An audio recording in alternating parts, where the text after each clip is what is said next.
row 2 of the grid. That's Nick Nielsen trying to get alongside his teammate.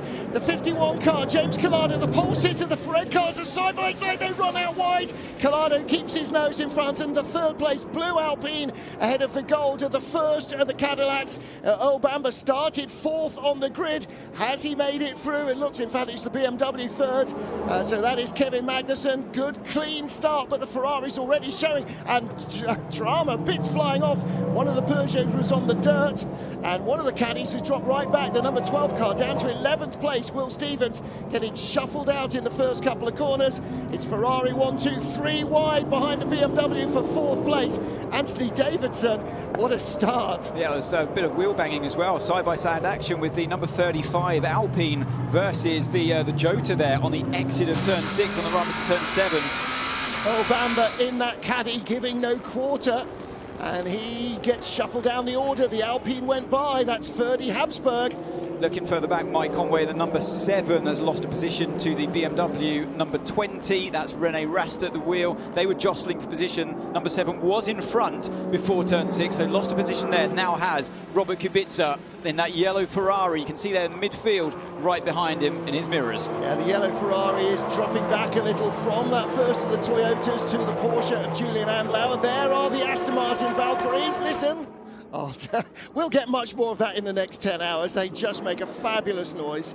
Buemi is already in the car number 8, made up a few positions, I think 3 or 4 positions in fact, at the start of this race. He's just pulled ahead of Rolex Mansell, gone ahead of the 6 car, which has gone backwards in the early corners of this race. Just saw the shot, very quick shot of Sebastian Buemi in the black Toyota right at the top of the picture, coming up the order, and now challenging the Peugeot ahead of him, and that is Loic Duval, the Peugeot white with the green highlights. In LMGT3, 2 Ferraris there are 4th and 5th, the silver cars. And everybody has made it through safely. Didn't look like major drama.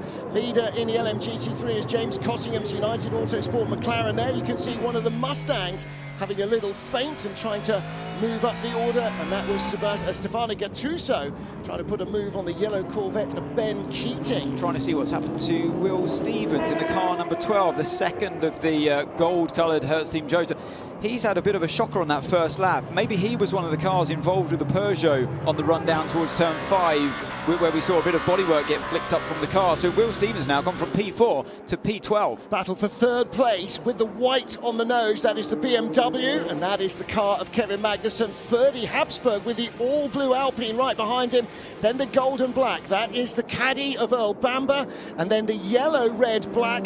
That is the second of the BMWs, Rene Rast. So on board with Ferdy Habsburg. He knows who's in front of him.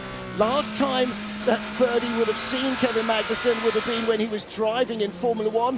Now he's trying to find a way by him for third place. You talked about Will Stevens there, and I think there were 2 parallel incidents at that point. The Peugeot to the right to the side of the track forced wide, but on the outside, I think there were 2 other cars that came together. Well, we'll get a replay of that. Let's catch up with the action. Back with Will Stevens. This is the Cadillac that was 11th on lap 1, down to 12th place. There's the gold colour, the yellow highlights on that car. Predominantly, that is the Will Stevens car, and more red on the other car. And there are the 2 Aston Martins. Red windscreen strip on 009, yellow windscreen strip on 007. Yeah, it's Rene Rast, isn't it, fighting, putting pressure on Earl Bamber in the number 38 Jota. Change for second in LMGT3. James Cottingham down to 3rd in the second of the orange and black McLarens. As up into 2nd place has gone Arnold Robin. That is the red and black and white of the Lexus. So that car run by a Codis ASP. Because this is customer racing, you have the team name, not the brand name there, so we'll get used to that. Let's take a look at the start. There are the 2 McLarens. They started side by side, the orange and black cars. Lexus and Ferrari, both with a car on row 2 and row 3. Bit of contact further back down the pack with the blue Porsche and the yellow Corvette, who muscles his way by. I think that was Ben Keating in the second of the yellow Corvettes. He started that car and he has dropped down the order. Ben is down in 12th at the moment. Looking in the McLaren garage, the United Autosport team. And on board again with the Porsche. And this, That's on board the Mustang. No, that's the Mustang, you're right. Up the inside of the Iron Dames. Two leading cars in this category from the start. Dan Leon and James Coxon. 2 years ago, they were contesting the British GT Championship. Way wide there from the 33. That was Keating, yeah, getting a big moment there over those gravel strips that have been added beyond the curbs. Self-policing track limits, Anthony Davidson. And here's the move for second. Yeah, good move coming up here into turn 12, one of the highest speed corners on the track. Look at that commitment, straight into second place for the Lexus. And look there at the new light panels on the side. Instead of having 1 dot, 2 dots or 3 dots for positioning class, all the cars now will show their position in class. The colour green, LMGT3. If it's a red number, it's a hypercar. It doesn't look like a road car anyway, so you'll get used to that. What that means is if you're joining us trackside for any of these FIA World Endurance Championship races around the world, and we urge you to do so if you possibly can, it's going to be a much better way of following the action.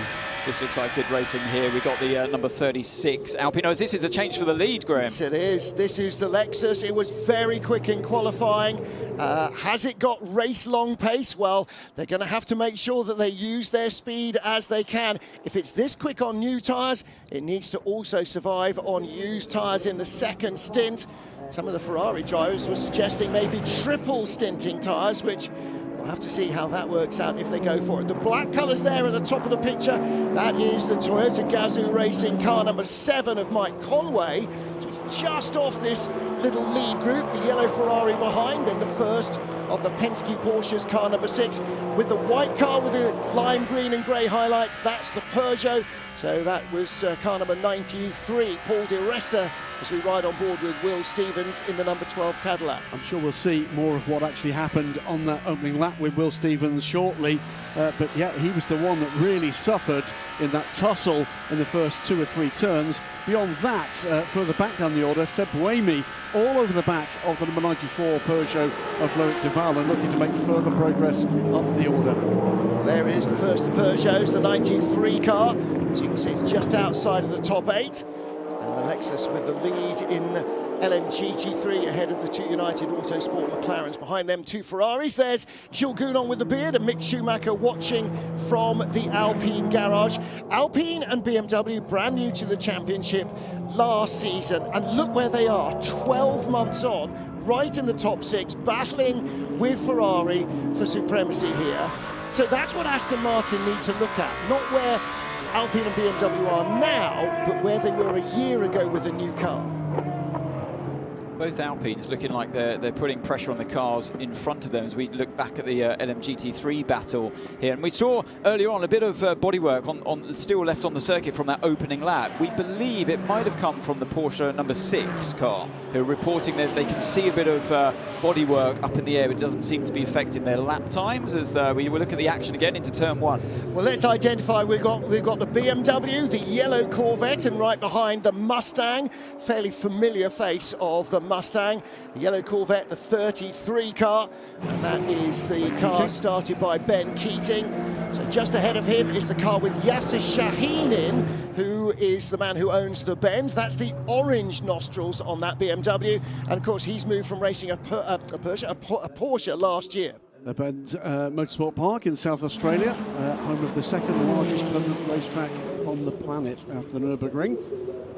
51A, of course, a Ferrari. This is our race leader, James Calado, creeping a little away from teammate Nicholas Nielsen, 1.5 seconds ahead. And Calado, once he's got that little gap, will be able to exploit it because there's nobody right behind looking for a pass, Anthony. But Nick Nielsen's got a queue of cars who will take advantage of any mistake. Exactly. Calado was under immense pressure from his teammate in the opening lap of this race, but since then he held his nerve, and now he's really getting into a nice groove. I can see using all the racetrack, driving nice and smoothly. It's what you need to do around this fast-flowing circuit, and he's fully in the groove, driving really well at the moment. And it's actually Nicholas Nielsen who's got a bit of pressure behind him from Kevin Magnussen, and then Ferdy Habsburg in the number 35 Alpine.